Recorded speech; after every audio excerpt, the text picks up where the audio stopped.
మందుబాబులకు AP సర్కార్ good news చెప్పింది. ఏపీలో మద్యం విధానం గత 5 సంవత్సరాలుగా ఎంత అబాసుపాలైందో అందరికీ తెలిసిందేనని, తిరిగి దీన్ని పట్టాలెక్కించి ప్రజలకు నాణ్యమైన మద్యాన్ని అందుబాటులోకి తీసుకురానున్నట్లు ముఖ్యమంత్రి చంద్రబాబు నాయుడు గారు ప్రకటించారు.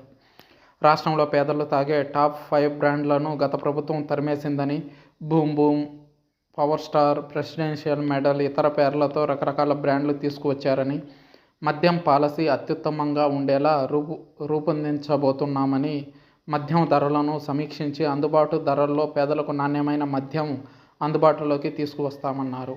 పారదర్శకంగా మద్యం కొనుగోలు. వైసీపీ హయాంలో జరిగిన మద్యం కుంభకోణంపై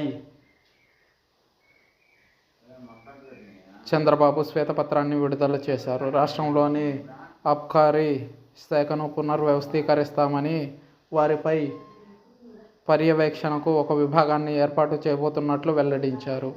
కొత్త మద్యం పాలసీ ప్రకారం బార్ల విధానాన్ని తీసుకువస్తామన్నారు. నాటు సారాతో పాటు పన్నులు చెల్లించని మద్యాన్ని అరికడతామని, షాపుల్లో డిజిటల్ చెల్లింపులు ఉంటాయని, పునరావాస కేంద్రాలను పెంచడంతో పాటు డీ అడిక్షన్ కేంద్రాలను కూడా పెంచుతామన్నారు.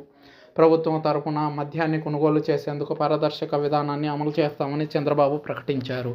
ఈడీకి మద్యం కేసు.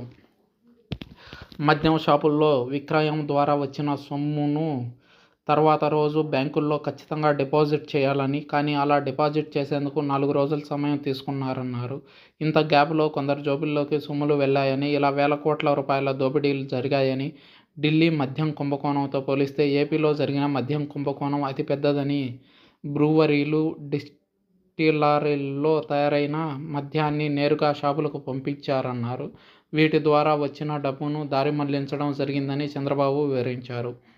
మద్యం కుంభకోణంపై సిఐడితో ప్రస్తుతం ఏపీ ప్రభుత్వం దర్యాప్తు చేయిస్తుంది. అవసరమైతే ఈ కేసును ఈడీకి రిఫర్ చేస్తామని చంద్రబాబు వ్యాఖ్యానించడం చర్చనీయాంశంగా మారింది. దీన్ని వైఎస్ఆర్సీపీ పార్టీ శ్రేణులు, కార్యకర్తలు ప్రతీకార చర్యగానే చూస్తున్నారు. చూడాలి ఈ మద్యం కేసు ఎటు దారి తీస్తుంది అన్నది.